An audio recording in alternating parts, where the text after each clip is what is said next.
करते हैं। इसलिए इल्म का वकार इसमें है कि आलिम अपने कपड़ों से भी बावकार नजर आए, ताकि किसी दूसरी कौम का शख्स हमारे मुक्तदा और रहबर से मिले तो लगे कि किसी कौम के मुक्तदा से मिला है। तो अच्छा लिबास बड़ा जरूरी है। सुल्तान महमूद एक बहुत खराब कपड़ा और लिबास जिस्म पे डाल के निकले, कई दिन घूमे, चोरों को पता नहीं लगा। एक दिन रात के सन्नाटे में एक जगह चंद लोग नजर आए, उनकी हरकतें कुछ शक व शुबे वाली थी। पता लग गया ये चोर है।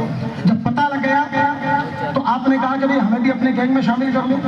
चोरों ने कहा कि भाई ऐसे शामिल नहीं करेंगे, अपना हुनर बताओ, तुम्हारे पास हुनर क्या है। देखिए चोर कितने समझदार हैं, वो भी हुनरमंद आदमी तलाश करते हैं, बेहुनर वो भी का हुनर बताओ। सुल्तान महमूद ने कहा कि पहले तुम अपने हुनर बताओ, ताकि हमें भी तो पता लगे कि तुम हुनरमंद हो या नहीं, हमी से हुनर का मुतालबा है। तो एक चोर ने कहा मेरा हुनर ये है कि दीवार कितनी ऊंची हो, मैं एक छलांग में दीवार फाड़ जाता हूं। दूसरे चोर ने कहा मेरा हुनर ये है खजाना जमीन के किसी हिस्से में दबा हो, सुन के बता देता हूं कि खजाना कहां जमा है, खजाना कहां जमा है। तीसरे चोर ने कहा कि मेरा हुनर ये है रास्ते में अगर कुत्ते भौंक रहे हो तो मैं उनके भौंकने के इशारों को समझ जाता हूं कि ये क्या कह रहे हैं। एक चोर ने कहा कि मेरा कमाल ये है पैसा कितना ही हो लूट का, मैं चंद मिनटों में उसका हिसाब किताब कर देता हूं। एक चोर ने कहा मेरा हुनर ये है रात के सन्नाटे में किसी की आंखें भी देख लूं तो दिन के उजाले में पहचान लेता हूं कि ये वही रात वाला है। सबने अपने अपने हुनर बता दिए। फिर आखिर में पूछा सुल्तान महमूद से तुम्हारा हुनर क्या है। सुल्तान महमूद ने कहा कि मेरा हुनर ये है अगर कोई आदमी कहीं फंस जाए, पुलिस के हाथों पकड़ा जाए और मेरी गर्दन हिल जाए तो वो उसी वक्त छोड़ दिया जाता है। तो चोर बड़े खुश हुए। सुल्तान महमूद सच बोल रहे थे तो बादशाह थे, कोई मुजरिम पकड़ा जाता था उन्होंने इशारा कर दिया, जल्लाद ने छोड़ दिया। तो उन्होंने बात सच भी कही और अपने आप को छुपाए भी रखा।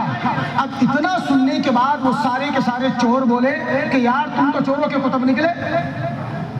इतना कमाल वाला आदमी जिसकी गर्दन हिल जाए तो आदमी मुसीबत और पुलिस से छुट जाए। आज जब इतना बाकमाल और हुनरमंद चोर मिल ही गया है तो आज छोटी चोरी नहीं करेंगे, बड़ी चोरी करेंगे। कहाँ करेंगे? कहा सुल्तान महमूद के घर चोरी करेंगे।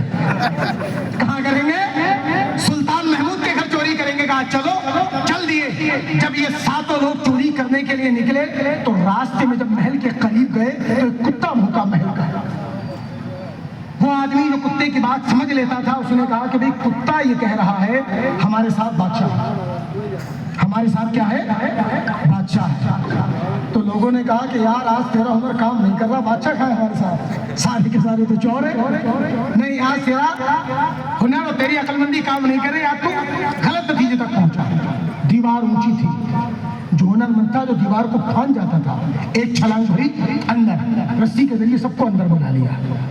सुल्तान महमूद ने कहा खजाना ढूंढो, खजाना कहाँ है? तो जो सुनकर बता देता था उसने बता दिया खजाना यहाँ है। खजाना ढूंढ लिया, निकाल लिया और जो हिसाब किताब जोड़ने वाला था उसने बगैर कैलकुलेटर आने वाहिद में सारा हिसाब किताब जोड़ दिया, सबको बांट दिया।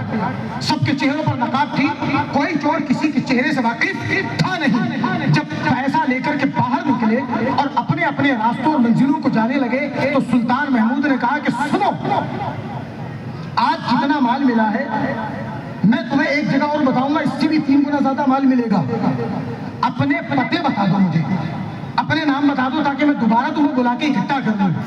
अब उन्हें लगा कि यार ये आदमी बहुत बढ़िया है, जिसके पास इतना बड़ा हुनर ये मुसीबत से छुड़ा सकता है। उन्होंने अपने नाम पते बता दिए और अपने अपने घरों को निकल गए। सुबह हुई, सुल्तान महमूद ने अपनी पुलिस को भेजा और सबको उठा करके दरबार में लाकर खड़ा कर दिया और कह दिया कि रात तुमने शाही महल में चोरी की।